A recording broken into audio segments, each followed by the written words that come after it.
Oremos ao nosso Deus. Pai eterno que habita nas alturas dos céus. Aqui estamos prostrados ao pó da terra para te adorar. Pois só o Senhor é digno de louvor e adoração. Amém. Obrigado, querido Deus, por esta reunião aqui, nesta manhã, e também que se segue para a tarde. Que o Teu Espírito esteja sempre habitado em nós. Que Ele não seja retirado de nós. Que Ele esteja sempre nos ensinando, nos guiando pela vereda da justiça. Amém. Abençoa todo o Teu povo em todos os lugares, ó querido Deus. Que tem se despertado, que tem se reunido em grupos pequenos, mas com a certeza de que o Senhor está ali. Amém. Pois a Tua palavra diz que onde tiver 2 ou 3, ali o Senhor estará. Isso é verdade. A Tua verdade esteja sempre em nossos corações. Amém. Transforma, Senhor, aqueles que ainda estão vivendo nos enganos dos últimos dias. Que o Teu Espírito visite os corações de cada um. Amém. Sabemos que o Senhor tem pedras preciosas dentro das religiões. Povo Teus que ainda estão imbuídos em muitas religiões, que precisam conhecer somente a Ti, como único Deus verdadeiro. Amém. Ó Pai, derrama Teu Espírito sobre todo o Teu povo. Prepara-nos para o final dessa história da terra. Não deixe o mal nos atingir, mas acampa Teus anjos ao nosso redor. Amém. Abençoa neste momento a todas as pessoas que fazem parte aqui neste lugar. Todas as crianças, todos os nossos irmãos, os nossos amigos que estão aqui e todos que ainda deverão vir à tarde. Amém. Sejam abençoados por Ti. Amém. E que todos possam compreender as mensagens que for dita aqui neste lugar. Amém. Abençoa ricamente a minha sobrinha Rebeca.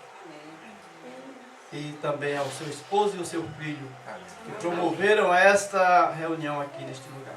Amém. Eu te peço agradecido pelos méritos de Jesus. Amém. Amém.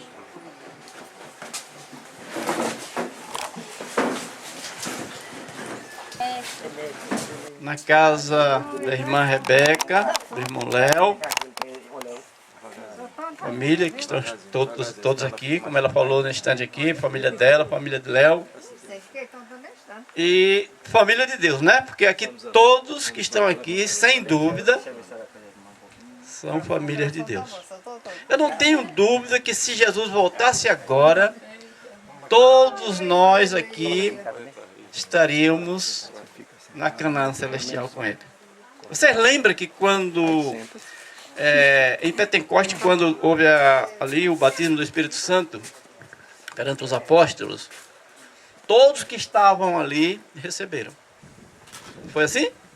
Todos que estavam reunidos naquele lugar receberam este poder.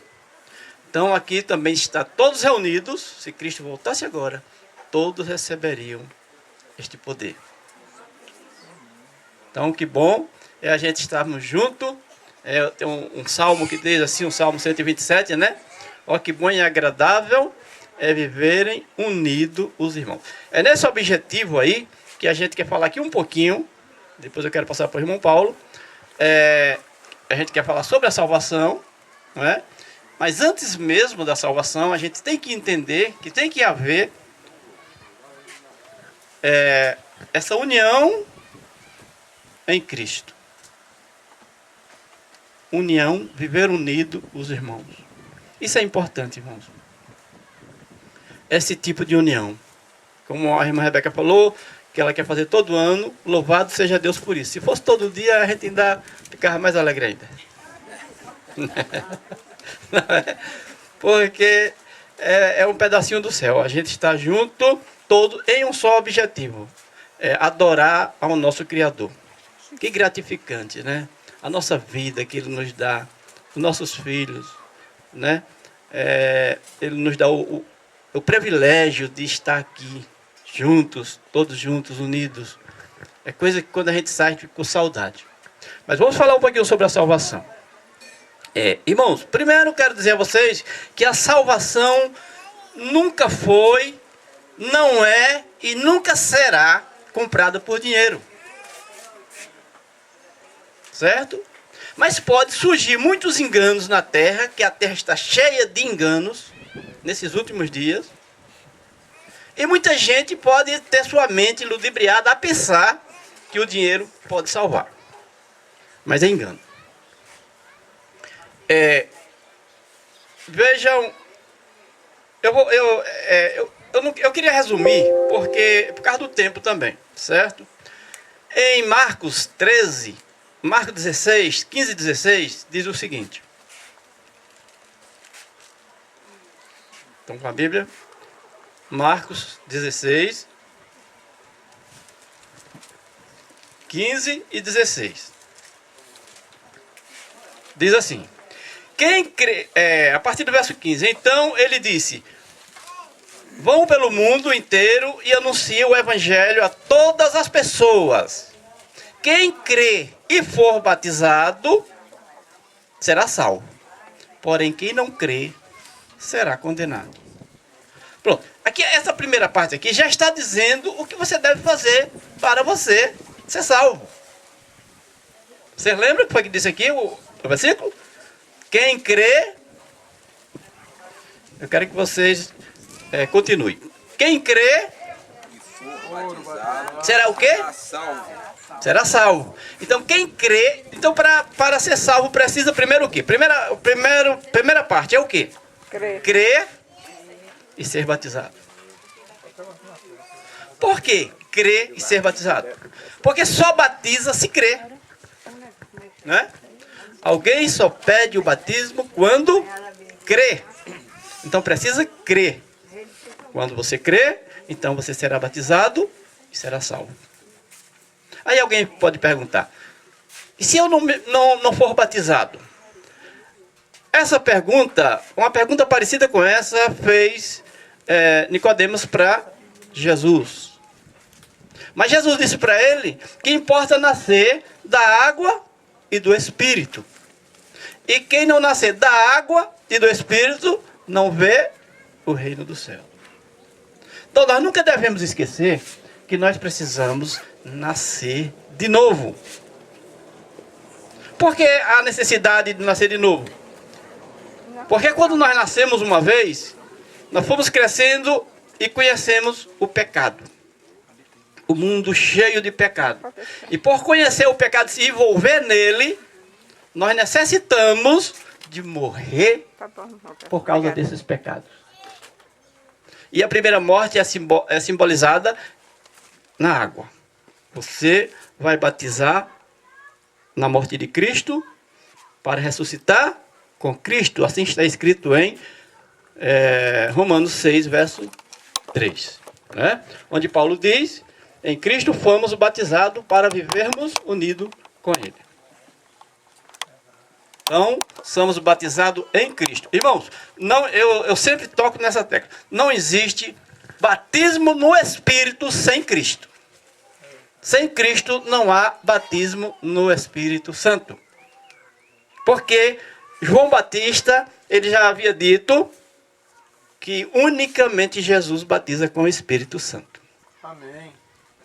Então, se só Jesus batiza com o Espírito Santo,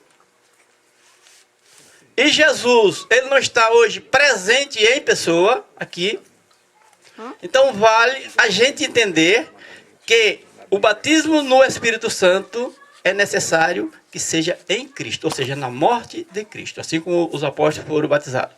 Eles foram batizados na morte de Jesus para viver unido com Ele. Não é assim? Mas tem mais outro ponto o qual a gente possa entender para a nossa salvação. Vamos ver o que é que diz 1 Coríntios 1,18.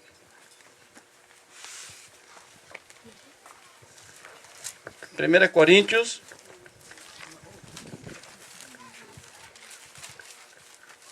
De fato, a mensagem da morte de Cristo na cruz é loucura para os que estão se perdendo. Mas para nós que estamos sendo salvos, é poder de Deus. Então, observe, eu vim até falando com o irmão Israel e os outros irmãos ali no carro. que neste momento, a fase da salvação, a salvação ela tem 3 fases. Salvação no passado, no presente e no futuro. Ela tem 3 fases. Quando Jesus morreu, ele morreu para salvar todos. Naquele momento que Jesus estava morrendo, aquela salvação ali era para todos. Essa era a salvação do passado. Foi pela morte de Jesus. Jesus estava morrendo por todo ser humano. A salvação do presente é exatamente para os que aceitam. Esta salvação que nós lemos aqui. Onde tem gente se perdendo e onde tem gente se salvando. Hoje, no presente, tem pessoas se perdendo.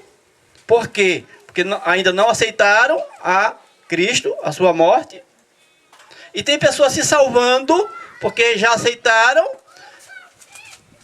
porque creram, receberam o batismo e estão se salvando. E a salvação futura é a glorificação, é aquela que não pode mais se perder. Apocalipse 22:11 está dizendo: quem for justo, seja justo mais ainda, quem for imundo, continue imundo mais ainda, quando tudo estiver pronto, feito. Quando Jesus disser está feito. Então, há um momento em que as pessoas não poderão mais se perder e também não poderão mais se salvar. Quando a porta da graça se fechar. E ela se fecha até pela morte da pessoa, certo? Alguém pode morrer. E quando ela morre, agora está sendo selado para uma dessas coisas. Ou para a vida ou para a morte. Nós não sabemos, mas Deus sabe. Então, se todos sabem que um dia vão passar pela morte, o que é que tem que fazer? Tem que esperar primeiro morrer para poder se arrepender? Para poder crer e ser batizado? Não. Ontem eu estava passando na Carnaíba e tinha um velório. Ele passou assim e eu fiquei observando e pensando. Todo mundo vai ter que ir essa viagem. Só que, nessa viagem, alguns vão voltar, mas outros não. Todo mundo vai para os túmulos. Uns, quando ressuscitarem, vão ressuscitar para a vida e outros para a vergonha eterna. Nós que estamos vivos, temos toda a chance de fazer essa escolha. Mas quem morreu não tem mais chance de escolher. E Jesus disse que o amanhã não é nosso. O que temos que fazer, devemos fazer hoje. Se tem alguém que acha que é verdade o que a palavra de Deus está dizendo, quem crê e for batizado será salvo, e precisa batizar, então basta crer. E quando ele crê e ele se batizar, ele está uma pessoa preparada. Irmão Paulo, ruim é o despreparo. Ruim é a pessoa ainda dormir despreparado. Ou seja, dorme hoje e não sabe se amanhã está vivo. Quantas pessoas vão dormir hoje e amanhã não vão amanhecer vivo nesse mundo? Muita gente. Mas será se cada um está pensando nisso? Eu vou me preparar hoje porque eu não sei o dia de amanhã. E aí, irmãos, será se todo mundo está pensando assim? Por isso muita gente se perde. Porque não, eu tenho até um plano de aceitar Jesus, eu tenho um plano de batizar, mas eu ainda tenho uma promessa para pagar, eu ainda tenho isso para fazer. Não é assim, a gente não pode pensar assim. Será se foi assim que Mateus pensou? Será se quando Jesus chegou e ele estava na coletoria ali, Jesus olhou para ele e disse, siga-me. E ele disse para Jesus, não, Senhor, eu ainda tenho alguma coisa para fazer, depois eu sigo você. Foi assim que Mateus falou? Não, a Bíblia diz que ele simplesmente levantou e seguiu. E seguiu Jesus. Então, que nós possamos fazer também assim. Não olhar para trás. Não olhar para o que a gente tem que fazer ainda. Não. Primeiro é aceitar a morte de Jesus. Ele morreu para nos salvar. E no momento em que você batiza, você está morrendo com Cristo. E no momento em que você sai da água, o símbolo é o quê? Você está ressuscitando com Cristo. E quem ressuscita com Cristo tem a vida eterna. Amém? O amém foi mais fraco do que o boa tarde. Mas é assim, irmãos, eu acho que vocês estão entendendo. A salvação, ela é uma dádiva para nós. Salvo pela graça. Pela graça de Cristo, nós estamos salvos. Vamos ver uma coisa aqui ainda interessante. Marcos 13:13. É o terceiro ponto que nós vamos estudar sobre a salvação. Marcos 13, verso 13. Terceiro ponto. Terceira parte. Olhe bem o que diz aqui. Cada ponto que vocês vão observar aqui nos dá mais vontade de batizar agora. Cada parte que a gente vai lendo aqui na Bíblia, a vontade vai aumentando de batizar logo. Veja.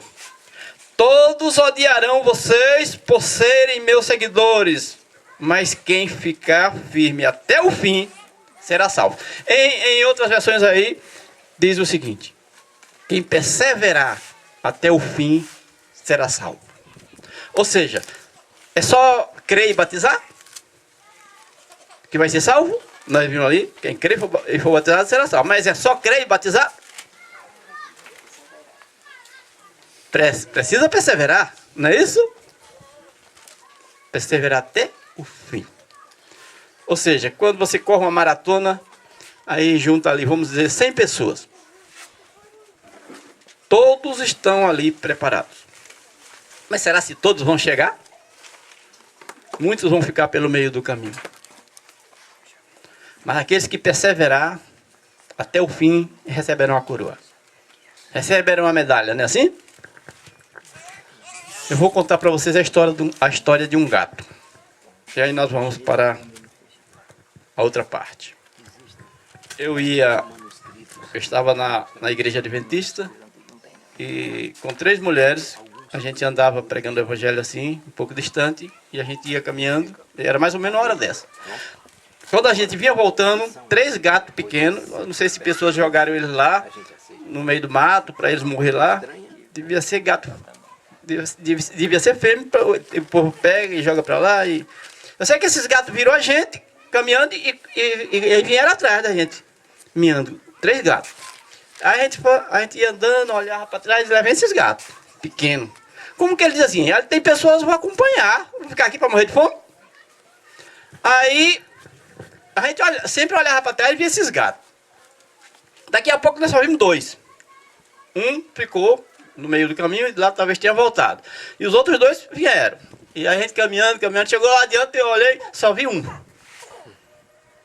Aí quando vinha só uma das irmãs disse: já que só veio um gato, eu vou pegar esse gato e vou levar e vou botar naquela casa. Pegou o gato, aí tinha uma casa assim, tinha gente, ela chegou, botou o gato lá na casa e voltou e foi embora. Aí eu fiquei pensando, eu digo, realmente, esse que perseverou se salvou. Os outros não suportaram, voltaram do caminho, né? Devem ter morrido. Mas esse perseverou. Vê o que é a perseverança, né? E se salvou. Quem sabe ali acharam ele lá na casa. Ele ficou miando, não saiu mais de lá, deram comida, né? Escapou. Então teve chance, esse teve chance. Então a vida da gente é assim, irmãos. A gente deve perseverar. A questão não é só você batizar. Batize, mas saiba o porquê está batizando. E fique ali até Jesus voltar. Não é? Porque triste é a pessoa descer a sepultura sem Jesus. É triste. Irmãos, eu pude observar o testemunho de uma irmã da igreja da Assembleia em São Paulo. Que aquilo ali comoveu muito. Ela teve uma revelação, Jesus voltando e ela ficando. Ela disse que via as pessoas ir para o céu e ela não podia, porque ela estava em falha com Deus. Essa mulher chorando, ela chorando, acordou chorando. Diz que ela morreu no mesmo dia. Ela contou e morreu no mesmo dia. Mas ela deixou um aviso muito importante. Ela disse: ó, irmãos, espalhe isso pelo mundo afora. Que ninguém queira passar o que eu passei. De hoje em diante, eu vou viver uma vida com Cristo. Não é cabelo grande que leva ninguém para o céu, disse ela. Não é chegar cedo na igreja. Não é vestir a roupa lá embaixo que leva ninguém para a igreja. Que leva ninguém para o céu. Que leva para o céu é uma comunhão especial com Cristo. É uma aceitação de coração. É o amor. Porque ela disse que quando via, ela disse, é triste demais, o sofrimento é demais. De uma pessoa saber que aquelas pessoas vão para o céu, você vai ficar aqui nesse mundo escuro. E ela teve essa revelação. E nunca parou de chorar, era contando e chorando. 4h30 da madrugada, ela acordou chorando. E assim, muitas pessoas têm sido tocadas. Eu mesmo já tive revelações parecidas nesse mesmo horário. Já tive várias também, irmão. Várias revelações. É porque se eu fosse contar a vocês, o tempo, tomaria o tempo. Mas eu tive revelações muito sérias. Muito séria mesmo. Então, irmãos, a salvação é de graça. Agora precisa você aceitar. Precisa você dizer a Jesus que quer. Vamos lá? A última parte? Vamos ver o que aqui diz Romanos. Romanos 9:27. O que aqui diz Romanos? Romanos 9:27. Vocês podem acompanhar aí.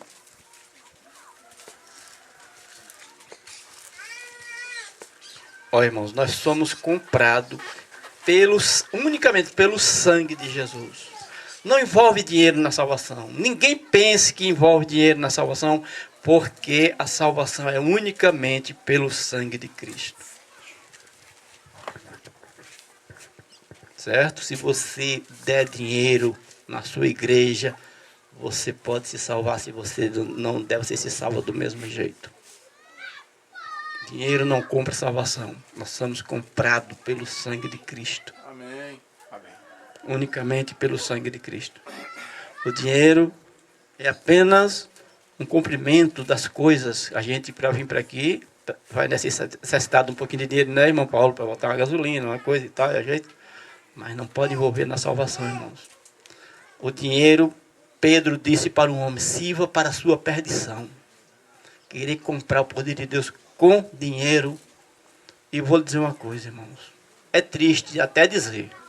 Mas muitos cristãos vão se perder por causa do dinheiro. Por causa do amor ao dinheiro. Quando você começa a amar o dinheiro, você começa a mentir. Quando você começa a amar o dinheiro, você começa a trair. Quando você começa a amar o dinheiro, você desrespeita as pessoas. E é o problema. Romanos 9:27.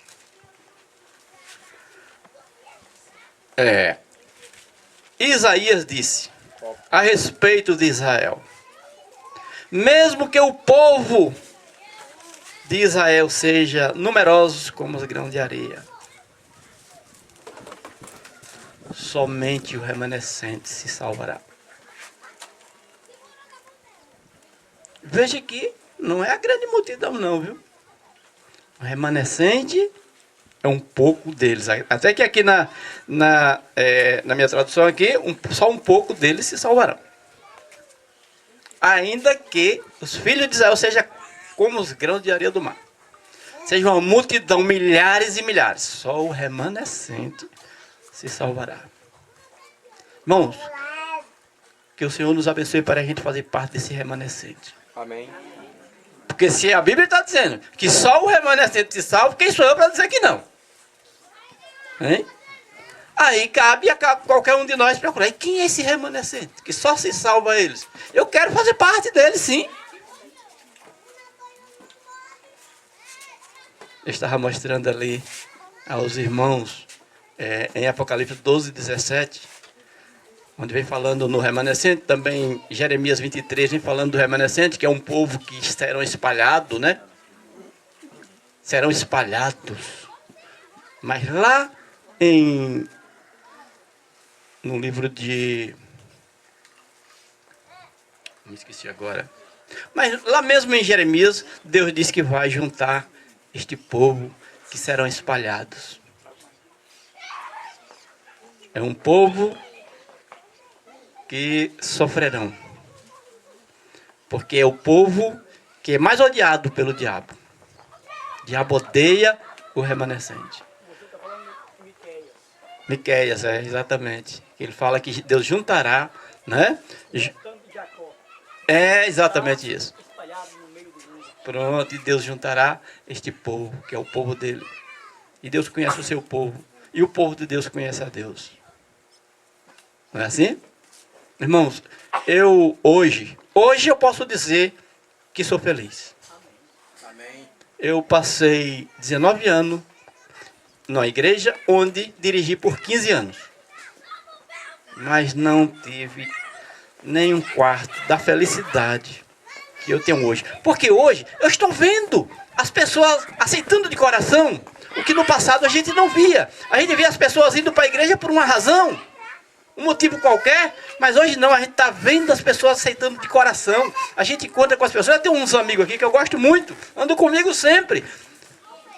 Está eles ali, ó. É você mesmo. Fábio e Kleber.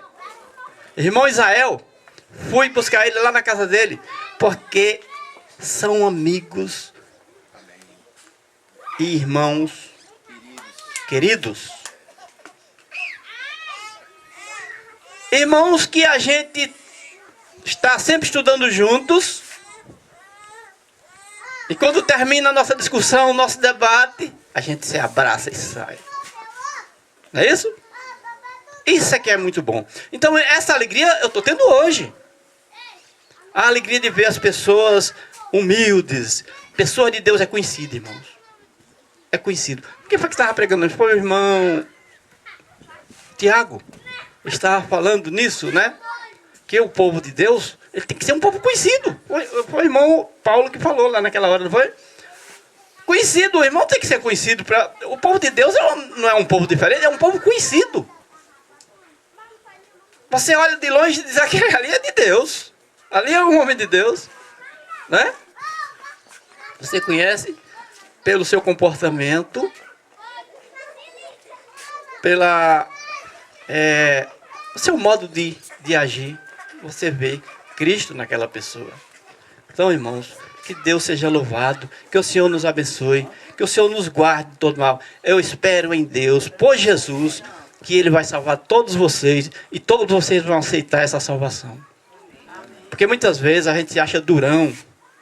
Às vezes, quando a gente pertence a uma igreja que pega muito no pé da gente, aquela direção, eu estou dizendo isso porque dirigi por 15 anos uma igreja, fui tudo, viu? Fui tesoureiro, fui tudo na igreja. Tenho um conhecimento sobre isso. Então, às vezes pega no pé e você, às vezes, se envolve muito com doutrinas, ensinamentos de homens e vai esquecendo o ensinamento de Deus, que é o principal. Os apóstolos sempre nos alertaram sobre isso. Não é? Não seja escravo de homem, mas de Cristo. Que o nosso pensamento seja em Jesus, porque não há nessa terra ninguém que possa morrer por você e por mim. Só Jesus fez isso. Então, o nosso objetivo é só Cristo, irmão. Olha para a igreja, não olhe para o nome de igreja, não olhe para... Olhe para Cristo. Às vezes as pessoas me perguntam, de que igreja você é? Eu digo, eu sou de Cristo. Não, mas eu quero saber de que igreja você é. Eu digo, eu sou da igreja de Cristo. Não existe a igreja de Cristo? Vamos ler para terminar? Vamos lá, em Atos 20 e 28. Vocês conhecem a igreja de Deus? Ela está aqui em Atos 20 e 28.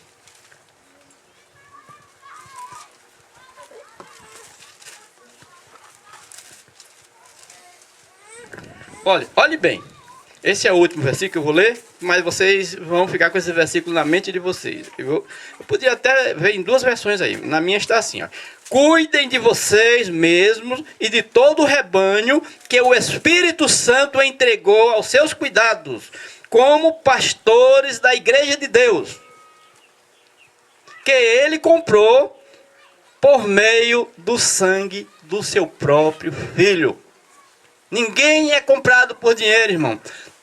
A salvação não pode ser comprada por dinheiro. Unicamente pelo sangue de Cristo. Em outras versões aí, está falando do Espírito, né?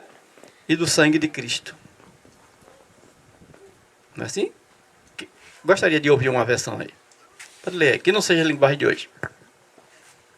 Quem tem aí? João Ferreira? Quem está com ela aberta? Irmão, pode ler. O texto de... Atos 20 e 28. Atendei por vós e por todo o rebanho sobre o qual o Espírito Santo vos constituiu bispos, para pastoreardes a igreja de Deus, a qual ele comprou com o próprio sangue. Falou somente do Espírito e falou no sangue. O Espírito não tem sangue. Então está falando de Jesus.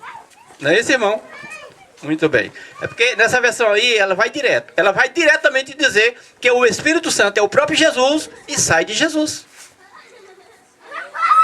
Certo? Aí já está dizendo que porque o Espírito não tem sangue.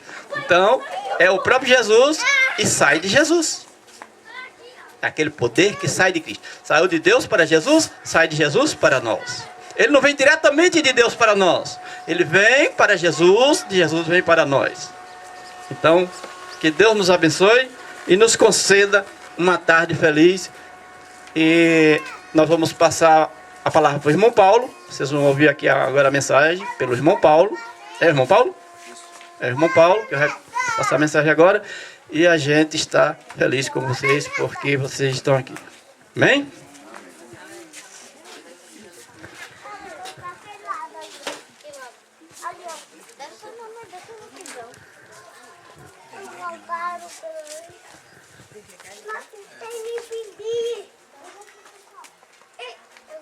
Pauzinho lá atrás.